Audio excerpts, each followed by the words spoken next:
Welcome everyone to Almost Cancelled. I am Peter and today I'm going to talk to you about Debris Season 1 Episode 9. It is called Do You Know Icarus? So full spoilers for the episode as always, and it turned out to be the first half of a two-parter seemingly, which would have probably been obvious if I'd looked at the titles, because even though it's not part 1 and 2, they both have Icarus in the title, but I did not know that going in. At the end of the episode, when it cut to the credits, and I realized, oh, we're leaving this on a pretty big cliffhanger, that we're in this other reality with Brian. There's so many things to talk about, and what I will just say is an excellent episode up front. Let's just get that out of the way. I have one, proper complaint, and it's more just like a weird pacing thing, because we kind of like tangent to another plot, like for a couple of minutes in the middle of the episode. And it just kind of felt like we didn't need to be doing that in this episode. It just broke up. I was so into what was going on with everyone else, and it felt like we were staying away from Maddox and stuff. So when it cut to Maddox's plot, I was just kind of like, let's get back to the others.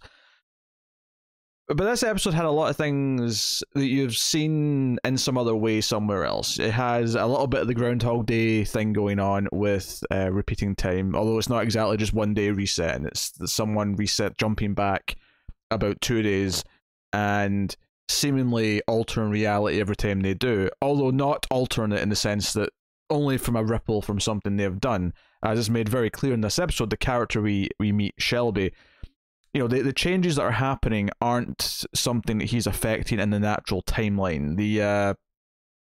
You have to go further back to Ray's sister, his twin sister from time. He's only going back 2 days, so it's not that. It's not like a Back to the Future style, the ripples in time have done things. So that's that. But we do have this, repeating the 2 days, and we see him jump into the water at the start of the episode. He's running from someone. It's clear later on that this is obviously Brian and Finola that he's running from, or at least Brian, maybe not both. And he swims out of the debris in the water, and he jumps back time 2 days, but his sister isn't there. Instead, he has... I didn't realize it was a twin sister until he said it quite late in the episode, because I assumed the sister was about a similar age to all the sort of young brothers that he kept getting when he was coming back.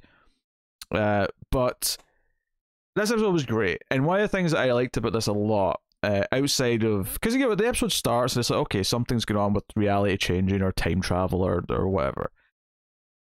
Something that I had been saying just about a year ago that I really wanted from something is I wanted a Groundhog Day story where we don't actually see it from the perception of the person who's going back in time. We see it from the perception of someone who isn't, someone who finds out. And we actually get that in this episode. Now, it's not the first time I've seen it done. It's really interesting that last year, just by sheer coincidence, a couple of weeks, I think it was, after I said that on one of the podcasts or shows, that there was actually a Twilight Zone episode, a new Twilight Zone episode from the newer show that just got cancelled, that did that premise. It was a Groundhog Day style story, but our main character was someone who was not looping, so it was kind of a surprise when it eventually got revealed what was going on, is that this other character was looping. Turned out to be the only good episode of that entire version of Twilight Zone. I really liked that episode. Then pretty much the rest of it. It was mediocre to bad. And this episode has that same kind of thing, where when Brian and Finola show up at the house and they talk to this guy, Shelby, he knows a little bit. It's not so much that he says anything that he knows that he shouldn't, so much as his body language and his attitude are very odd. Like, they feel like he's been kind of a little shit, but it makes more sense in hindsight once you realise that he's already done this at least a few times, and he's kind of like, okay, here's Brian and Finola, come in, let's talk about this. And he quickly just kind of gets to the point where he eventually says, oh, and every time I go, I'm going back 2 days, and we've had this conversation before, I need to talk to your father, George.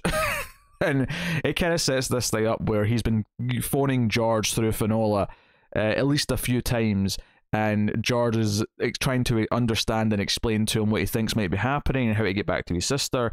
Of course, we have the big sort of, fracture in that whole narrative, which is that Shelby's saying that George says he has to get back to his sister, or otherwise reality is going to break down, because he's breaking it by being in the wrong reality. George, on the other hand, says that all this traveling is what's making reality break down. He doesn't understand why any version of himself would say that. So If anything, I mean, if I have a mild critique here, it's almost the idea of like, is he lying? Did the previous George give the opposite advice, or is this true? And why is this George saying the opposite thing? Or you know, like, we could have almost played with that a little bit more. I was kind of intrigued. Oh, like, is he lying about what George said, or has what George said changed? Like, you know, which is it? We could have almost milked that a little bit more. It's not really a complaint as much as that I was so intrigued with the idea of like, we don't know for sure if he's lying, that could be kind of interesting. And if I do have one main, and this is a super minor nitpick, but they kept calling him a kid, and they kept like saying, "Are your parents home?" whenever they showed up. And look, he's not like a middle-aged man or anything, but this is not like a high school student looking guy. This guy has facial hair. He's clearly at least 19, 20. So it felt weird to immediately jump. Now, admittedly, if you're assuming that he wouldn't afford this fancy lake house by himself, then yeah, okay, but it felt weird to me. Keep going, where are your parents? He looks old enough to not need parents there. I'm just going to throw that out there. He looks like someone who could be just staying at the house on his own for a while. So, but again, very minor. Did not affect, because everything I was loving about the episode, which was the intriguing mystery and the sci-fi and the how is this working, and the fact that every time they come to see him, he gets new information from George that is maybe just another idea. Like, you know, George asks about the colours that he sees when the light flashes when he goes back through time or whatever.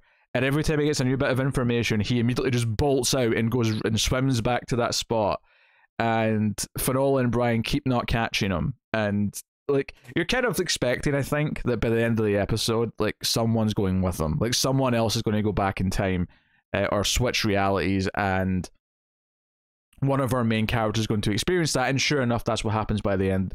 And kind of as a cliffhanger, is that Brian seemingly is trapped in an alternate reality where he's not with Finola, but we get like a whole montage. And this is the thing, this episode was not afraid to have a little bit of humor in it as well, where we get this montage where this Shelby keeps resetting time, but the joke is that after the, you know, third time we see it, second time, third time in there, something there, you know, yeah, I wasn't exactly noting down how many times we were doing things. You know, Finola disappears, and we have this guy who's eating like this weird, disgusting fishing yogurt. The idea being that Brian has a partner who is eating too much for him and is disgusted by what he's eating is kind of funny, because we've established how Brian's the one who eats all the time, and how Finola kind of makes cracks at him for it and makes faces at him. And we have this montage where we keep seeing that moment where they arrive at the coast, and it keeps like changing who the partner is.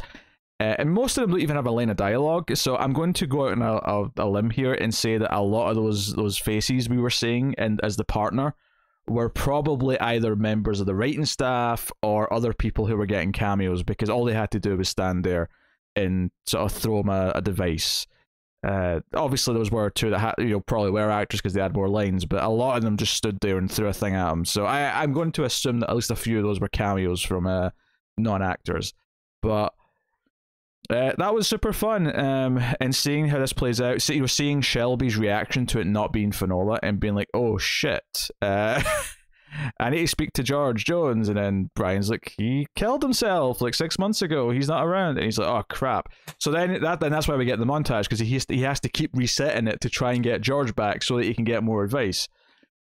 And we're introduced to some ideas here where George says that it's less about happening into the right reality because you're jumping at the right time, and it's more about desires, because the color pattern that he sees eventually when he hears it described properly is similar to a color pattern that someone else in Kent, I think he said, there was a small piece of presumably part of this debris, but like a smaller fragment of it, which was kind of like answering desires or fulfilling desires, which didn't really obviously add up immediately, because Shelby's like, "No, I want my sister back." Okay, maybe I admit I'm a twin, and I've kind of, in my head wish she was never born before, but it's not exactly something that I still want now.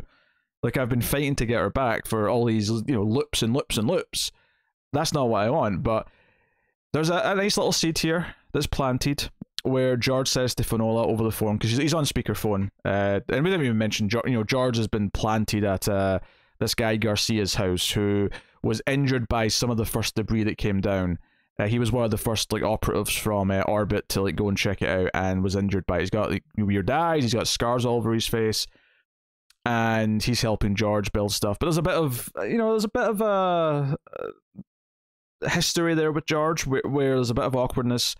George feels a little guilty about not doing more for him, but Orbit was in charge, the coalition was in charge. But he does kind of, his final point is kind of that it doesn't feel like too bad, because he thinks that Garcia knew the risks he was taking in his line of work. So it comes off not like cold. There's like an odd sort of like thing where he kind of gets across that he feels for him and he feels responsible in some way, but ultimately he's not letting himself obsess over it, because you knew the risks in what we do, and any sort of new technology, any sort of new discovery or breakthrough like this always has dangers with it. I thought that was an interesting character dynamic between them. But he's there, so he's on speakerphone, and he says to Finola something along the lines of, it's about desires, but maybe it's, desires are a funny thing. You don't always maybe want exactly what you think you want, and mentions to Finola that this is like the soldier and the penguin story, which is really cool stuff, because once Brian sort of catches him running down and he chases him into the water, he goes in, so he's with this Shelby when he's in the debris late on in the episode. He ends up with another partner. He's still traveling to the same place, but he's not got the same partner, he's got a new one. But this time he remembers. This time he just like comes in and he grabs Shelby. He's demanding to know where Finola is. He's demanding for help. He then has to ask his new partner, I think her name is Grace, like, is George Jones alive? And she's like, no, he was killed in like a raid, like an influx raid, like a week ago, 2 weeks ago. And of course that's the what was supposed to happen. That, Brian was supposed to facilitate that and kill George. So this is a reality where that happened, and Maddox kind of got his way.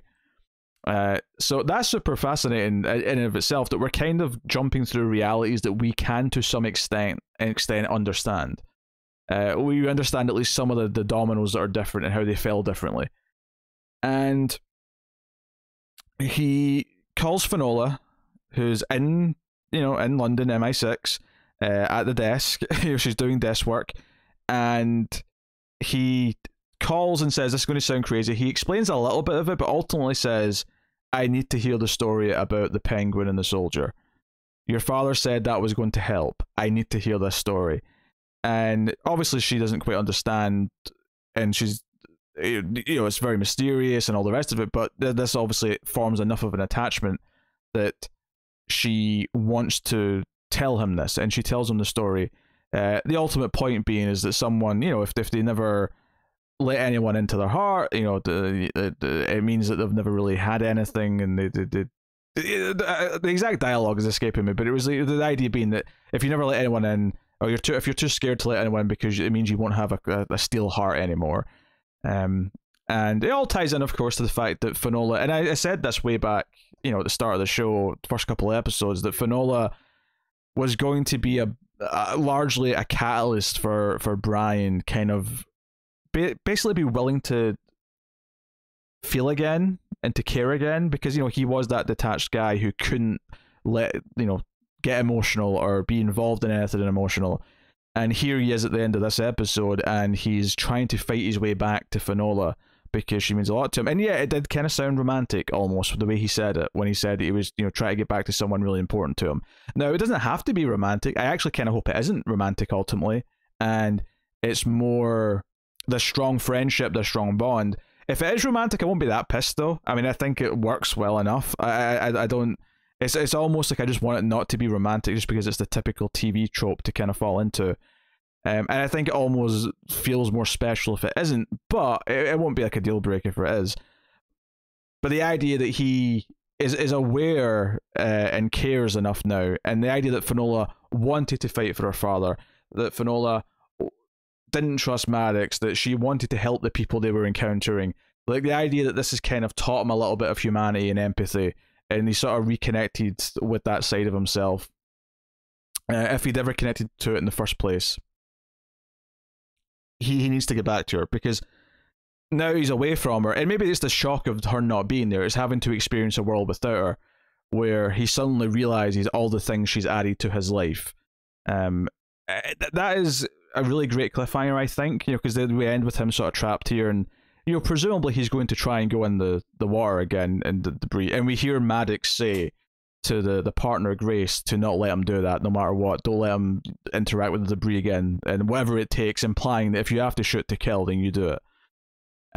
So he's clearly got an obstacle next episode. Part of me was thinking, even quite late in this, that there was going to be a quick resolution, that there was going to be a quick thing where Brian would jump in at the end and he would sort of get it in one because he understood the lesson and he understood the message. But we don't. We end on a cliffhanger. We end with him trapped here, and we set up an antagonist working for Maddox. That is super interesting, I think. And I've even glossed over some of the other sci-fi stuff that's going on. The fact that we're seeing glimpses of the alternate realities in the mirror, because that's a sign that reality's starting to break down. All these, these glimpses of the other ones with the sister in the mirror, and then eventually it looked kind of like there was just like a bubble of stasis where there was like we could see who was at the couch in this other reality, and that was towards the end of the episode. All of this super interesting, right amount of intrigue. And this goes back to something I said about a couple of episodes ago about how it kind of introduced one of its plot elements to the characters. The episode where they realized when they were driving away that they never did something they said they were going to do. This was kind of a similar thing where they show up to this case and it's business as usual. We've seen them go to cases before, and then within a couple of minutes this guy's like dropping all this knowledge, and we can understand it as an audience because most of us understand time loop stories or something similar. So we kind of catch on just a little bit before they do, and that's kind of exciting. But they get up to speed quick enough, and we then progress through. So we still got to have some of the fun of the time loop story because we had the montage and a couple of small beats. But the great thing about it is we get to explore what Finola is to Brian a little bit in a humorous way, but then in a more serious way when he actually has to experience it himself. And this is the sort of thing where it's probably just the perfect amount of episodes into the season where we've had 8 building up the characters. They've went through some personal turmoil where they've bonded because they've helped each other. And hell, at the start of the episode, Finola even says to him, we're basically both disobeying and betraying our own countries, but I don't even care because I kind of blame Maddox for what happened to my father. Like, taking control of Orbital and taking it away from my father kind of led to what happened to him, all this stuff. Like, the fact that he helped her last episode, they've been through this shared journey, this shared high octane adventure, if you will, that makes people bond. It makes people grow together. So this is the perfect time after all this where he did make the choice to let her in a little bit. He made the choice to trust her and to be trusted. They went through that last episode, and now she's been taken away, and all of a sudden he's realized she's now the most important person in my life. Whether that's romantic or not, whether he realized it or not before, all of a sudden she was his partner in every sense of the word. They were making plans together, they were in life or death situations together, they were trusting each other in a way that he maybe either hasn't trusted anyone before, or the last time he did trust someone like that, it ended badly and he's been kind of shelled up since. Probably the latter, because there's been some hints to that in this show before. So all that stuff, wonderful. This is exactly that. This is the thing where once I got what the premise of the episode was, like as soon as the kid jumped after he told them the first time, and we have them arriving at the house again, when that happened, I just had this smile and I felt like I'm loving this show. I'm loving what it's doing, and it keeps throwing other sci-fi concepts at episodes, and it's getting better as well, I think, at using them to like tell the story about the characters themselves and about their relationship with each other and all that stuff. And then we've got George into it as well, and he's still very Walter Bishop, but seeing him and Finola having to like leave him behind at this place because they have to keep up appearances so Maddox doesn't suspect that they've got George, and all of it is like, yeah, you've set all this up wonderfully. I'm on board. I think I'm actually kind of I'm happy. Like I'm happy that they didn't just have a quick resolution. I was expecting it, and I thought it'd be fine because I thought maybe they'll have, it'll work however they're going to do it. But I'm actually pleasantly surprised that they didn't rush to a conclusion, and we now have to like wrap this up with another episode. I think that's super cool because it lets us really have time exploring how difficult it is, because it may not just be one jump now. It may actually be something where Brian almost breaks reality trying to get back to Finola because he cares that much. And I did love that he admitted, he said to this Finola that I'm trying to get back to you. That was kind of neat. And there was a couple of moments throughout the episode where I was wondering, are they getting like a sense of deja vu? You know, before Brian jumped himself, was he noticing that stuff felt familiar, or that something felt a little bit off? I was getting the sense of that, just a touch here or there. So, no, good.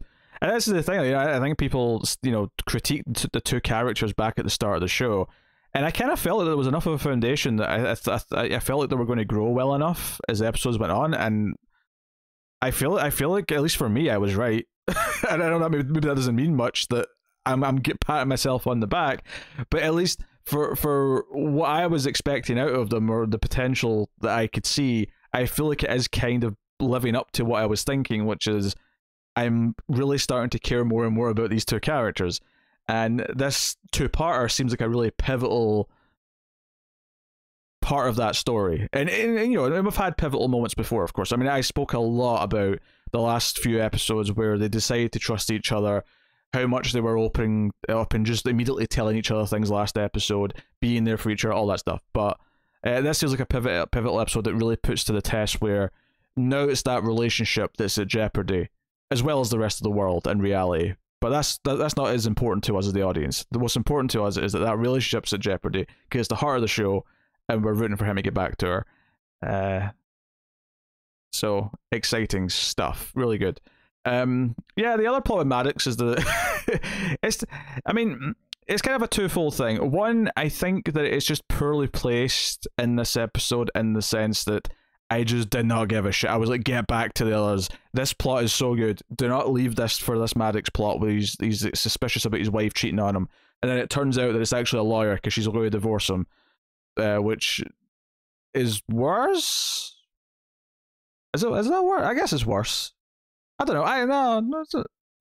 I mean, it's still horrible news. Like, you still feel terrible, and he does feel terrible. And there's that emotional scene with both of them crying to each other as she can't forgive herself for being the one driving when the accident happened that affected their son, and he seemingly, he expects to come home and they're doing okay, but she's just pretending. She's miserable every day. She can't forgive herself, so his marriage is breaking down. I appreciate the effort of what this plot is supposed to do. I really do. I do think it's ringing a little bit false for me. I like that Maddox has a motivation that isn't just he's an evil prick. I do appreciate that, as misguided as he might be in whatever he's doing and whatever he's going to do. But I'm not so sure I thought this scene was that good.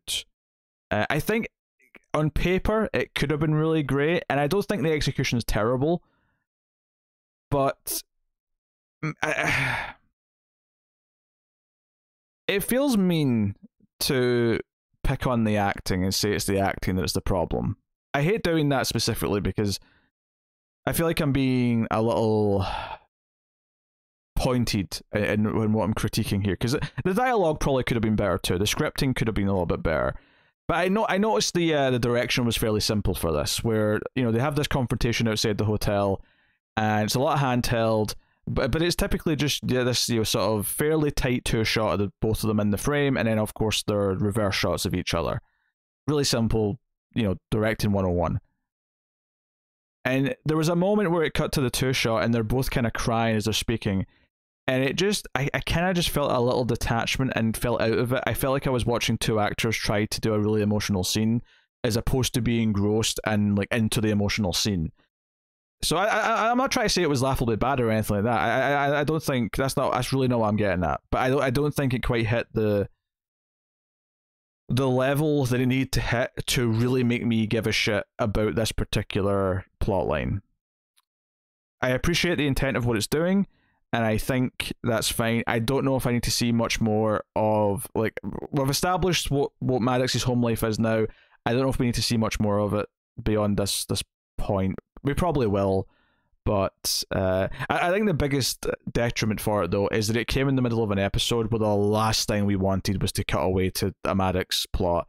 A small detail I did like here, though, is that they had to wait until Finola was back so that it was in our universe, or at the very least in a reality that was close enough to our reality that we can take what happened here as canon for going forward. Because presumably at the end of this two-parter, unless they do something really ballsy, we're going to be back to having Brian and Finola, and we'll be back to our reality. So they couldn't have this happen when Brian had a different partner, because then it'd be in a completely different reality. If anything, what might have been interesting would be to show in this alternate reality that his son is okay. In fact, that might happen in the next part. If I was to make a prediction that makes this more personal for Maddox in episode 10, but part 2 of this, is that we're going to find out his son's okay in this episode, and that him and his marriage is okay. Everyone, they're happy, and I don't know how he'll find out that in the reality that Brian's going back to, that Maddox's son is in his condition, and that his married life is in the state that it is. I don't know if he can find that out, but if there's a way for him to find that out, so that Maddox of this reality, like, personally does not want to go back, then that could be very, very interesting. Also, is it possible that the small part that Maddox, or the piece of debris that we know Maddox is trying to get on the back channels, is it possible that that's the small part that came from this bigger part? Because him, in theory, for his perspective, a piece of debris that can fulfill your desires, he might think that could fix his family and put everything back to normal. So maybe he actually knows about this debris. Maybe he does, and I mean, I'm just I'm going really off the deep end here. But what if he has used it, or someone else is? I'm just thinking, what if at some point someone uses this debris, and we switch reality, but it's not obvious. Like, it's not, we still have our main characters and stuff, but there's an effect that we encounter at some point, and we realize that something's changed because someone used this debris to do something. But like a long game, like we go like half a season or something. There's potential in this mechanic that they've introduced. The reality could have been greatly altered at some point without us knowing, and maybe it already has been, and that's something to really ponder and get our brains going. So I wonder if Maddox in this reality somehow finds out about this next episode, but his family's okay in this reality. So there's a reason for him beyond just protocol or whatever he typically it does, that he really wants to stop Brian from resetting things or fixing things. Could be interesting. And it's notable that again, when George spoke to Agent Garcia, about his injuries, that he sort of one of the things that again comes off a little cold, but again with I think good intention behind it, is that ultimately we all have to learn to accept our fate. He accepts what's happened to him, and he thinks Garcia should accept his own fate. That thematically ties in to obviously the main plot, as it's very clearly pointed out in this episode. But if this comes up next episode with Maddox, the idea that Maddox has to accept the fate of the reality he's in, when he probably won't. He's probably going to be closer and closer to an outright villain because he can't accept his fate and the reality he's in. So, a lot of good stuff at play here. Now, none of what I just said might actually happen, right? They might do completely different stuff next episode. But given that they've set this up, there's potential here for this debris to be a big device with Maddox, either in this part 2 or even further down the line. Super interesting. I did go back and read what the end credits, what the audio said for each episode. It's nothing super like revealing. It sounds like the first reports of debris landing and kind of them going to the first couple of sites. This one was particularly notable because I did notice they said in the audio at the end that Agent Garcia is going towards this thing, and then say that he's gone, and it's very ominous. And obviously that ties into, you know, where we see him in this episode. So I will pay attention to those now. Now that I know they're kind of building a story of the, and I don't know if there's going to be anything super important in them. I'm sure it's just Easter egg stuff and a neat little addition, but worth noting. Because there's not a lot of it per episode. You know, you get like, what, 30 seconds at the end for a few lines of dialogue. It's not much, but it's cool. So yeah, really good episode. I in terms of like how much I care about the characters now, in some ways it's the best episode, but the Maddox tangent in the middle feels so out of place because we hadn't even went to him. Like, because we get like halfway through the episode and we have not cut to anyone. We are only focusing on our main two with this, you know, Shelby guy and the time loop, and you know, that's it. You know, bringing in the father over the phone call, of course, but we have not cut to anyone else throughout the episode. But then ultimately, it happens, and it doesn't like cut to it and then cut back to it. Like, it's all one continuous segment where Maddox is in his office. He hears about this hotel booking because the hotel guy like phones him, and then he goes and encounters his wife with this lawyer, and then they have the confrontation outside the hotel. It's all one continuous thing, and they kind of had to have it be one continuous thing because next time the jump happens, it's not going to be Finola. It's not going to be the regular universe anymore. So they had to do it all before reality changed again. So and again, I'm assuming we're going back to that reality. It makes, I'd be surprised if we don't. I'd be very, very surprised if we don't end up back in the main reality. But very interesting. So good stuff. Debris is excellent. Or it's close to excellent. It's getting there. It's getting to it. I'm excited to watch it every week, and I'm enjoying it, and I'm caring about the characters. And ultimately, there's not much more I can ask for a season one. For a season one, this is really finding its feet, I think. So let me know what you thought of episode 10, 9, no 9, that's 9, yes, in the comments below. Like and subscribe, all that stuff. Get us on the Twitters at mail_fuzz for channel updates. All that does help the channel a lot. It's the free way to help the channel. Click all those buttons on YouTube and comment. Those things are a big, big help. But you can also support us financially over at patreon.com/mailfuzztv for as little as $1 per month and get some bonuses for your trouble and help keep all the content coming. So please consider that as well if you want, and go over and have a look. But that is me. So here's looking forward to next week's episode, and I really hope. I hope DVR numbers are good. I hope the +7s and all that are good. I want season 2. I want more Debris. I'm invested enough now that I'm going to be really upset if this doesn't get renewed. Hell, make it a Peacock show. It's on NBC. Just make it a Peacock show. Just the Peacock. You know, it's a Peacock 10-episode season. Give me 4 more seasons. I can live with that. Thank you very much, everyone. I will see you next time. Keep watching TV. Have you got Eddie Vanilla?